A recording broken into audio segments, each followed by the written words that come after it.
இயற்கையில் பெரும்பாலான உயிரினங்களில் பெண்தான் கர்ப்பம் தரிக்கிறது. ஆனால் கடல் குதிரைகளில் ஆண்தான் கர்ப்பம் எடுத்து பிள்ளைகளை பிறப்பிக்கிறது. அவற்றின் ஆச்சரியமான உண்மை ஆண் கடல் குதிரை கர்ப்பம் தரித்தல். ஆண் கடல் குதிரை தான் குழந்தைகளை பெற்றெடுக்கிறது. இந்த அதிசய இனப்பெருக்க பயணத்தை பற்றி காண்போம். இயற்கை உலகில் பெண் இனம் கருவுற்று குழந்தைகளை பெற்றெடுப்பதே வழக்கம். ஆனால் கடல் குதிரைகள் இந்த விதியை மீறி ஆண் கடல் குதிரை தான் கர்ப்பம் தரிக்கும் பொறுப்பை ஏற்கிறது. ஆண் கடல் குதிரையின் வயிற்றில் ப்ரூட் பவுஸ் உள்ளது. இந்த பையில் பெண் கடல் குதிரை முட்டைகளை இடுகிறது. ஆண் கடல் குதிரை கர்ப்பம், பிரசவம் மற்றும் குழந்தை பராமரிப்பு பொறுப்புகளை ஏற்கிறது. கடல் குதிரைகள் தங்கள் துணையை கவர்வதற்காகவும் இனப்பெருக்கத்திற்கு தயாராக இருப்பதை வெளிப்படுத்தவும் ஒரு மனோரம்பமான நீருக்கடியில் நடனமாடுகின்றன. வாள்களை கோர்த்து இணை பிரியாமல் நீந்தும் இந்த அழகிய நடனம் அவைகளுக்குள் ஒரு வலுவான பிணைப்பை ஏற்படுத்தி இனப்பெருக்கத்திற்கு தயாராக உதவுகிறது. கடல் குதிரைகள் இனச்சேர்க்கைக்கு தயாரானதும் பெண் கடல் குதிரை ஆண் கடல் குதிரையின் ப்ரூட் பவுச்சில் நூற்றுக்கணக்கான முட்டைகளை இடுகிறது. இந்த பையில் ஆக்சிஜன் மற்றும் ஊட்டச்சத்துக்களை வழங்கும் சிறப்பு திசுக்கள் உள்ளன. ப்ரூட் பவுஸ் என்பது ஒரு உயிர் கொடுக்கும் அற்புத உறுப்பு. இது கடல் குதிரை குழந்தைகள் பாதுகாப்பாக வளர்வதற்கான சூழலை உருவாக்குகிறது. பெண் கடல் குதிரை முட்டைகளை இட்டவுடன் ஆண் கடல் குதிரை கர்ப்ப காலத்தை தொடங்குகிறது.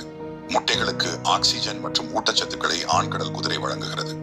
சாதாரண கடல் குதிரைகள் 10 முதல் 45 நாட்கள் வரை கர்ப்பமாக இருக்கும். பெரிய இனங்கள் அதிகபட்சமாக 60 நாட்கள் வரை கர்ப்பம் தரிக்கலாம். ஆண் கடல் குதிரை மிகவும் பாதுகாப்பாக இருக்கும். ஆண் கடல் குதிரையின் ப்ரூட் பவுஸ் பெரிதாகி குழந்தைகள் வெளியே வர தயாராக இருக்கும். பின்னர் ஆண் கடல் குதிரை தனது உடலை சுருக்கி சிறிய கடல் குதிரை குழந்தைகளை தண்ணீரில் வெளியேற்றும். இது நம்முடைய மனித பிரசவத்திற்கு டெலிவரி ஒத்ததாக இருக்கும். நூற்றுக்கணக்கான குழந்தைகளை பெற்றெடுக்க முடியும். இந்த அழகான காட்சி இயற்கையின் அற்புதங்களில் ஒன்று.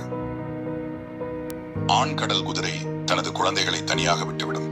குழந்தை கடல் குதிரைகள் தானாகவே உணவுகளை தேடி உயிர் வாழத் தொடங்கும். இதனால் அவற்றில் மிகச்சிறிய பகுதியே 1%, 5% மட்டுமே பெரிய கடல் குதிரைகளாக வளர முடியும். பெரும்பாலான குழந்தை கடல் குதிரைகள் இரையாகி விடுகின்றன. சில கடல் குதிரைகள் இனப்பெருக்கத்தை தொடர்கின்றன.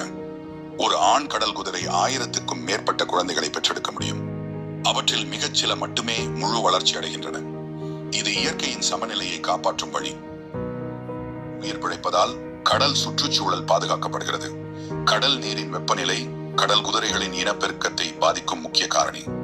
சூடான நீரில் அவை வேகமாக வளர்ந்து அடிக்கடி இனப்பெருக்கம் செய்கின்றன.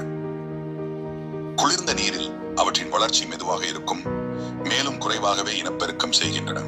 வெப்பநிலை மாற்றங்கள் கடல் குதிரைகளின் எண்ணிக்கையை குறைக்கலாம். ஆண் கடல் குதிரை ஏன் கர்ப்பமாகிறது என்பதற்கான காரணம் இன்னும் விஞ்ஞானிகளுக்கு தெரியவில்லை.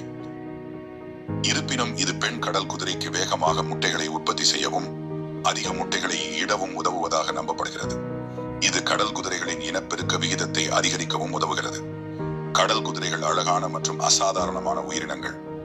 அவற்றின் தனித்துவமான இனப்பெருக்க முறை இயற்கையின் அற்புதம். கடல் மாசுபாடு மற்றும் மீன்பிடித்தல் போன்ற மனித செயல்பாடுகளால் கடல் குதிரைகள் அச்சுறுத்தலுக்கு உள்ளன. இந்த உயிரினங்களை பாதுகாக்க நாம் அனைவரும் கூட்டாக செயல்பட வேண்டும். இயற்கையில் பல்வேறு வாழ்க்கை முறைகள் உள்ளன, ஒவ்வொன்றும் தனித்துவமானது. ஆண் கடல் குதிரைகள் தங்கள் குழந்தைகளை பராமரிக்கும் முறை புதிய கண்ணோட்டம். கடல் குதிரைகள் பற்றி இன்னும் பல ரகசியங்கள் உள்ளன. இந்த அசாதாரண உயிரினங்களை பற்றி மேலும் அறிந்து கொள்வது முக்கியம். இன்னும் இன்ட்ரெஸ்டிங் தகவலுக்கு சப்ஸ்கிரைப் செய்யுங்க.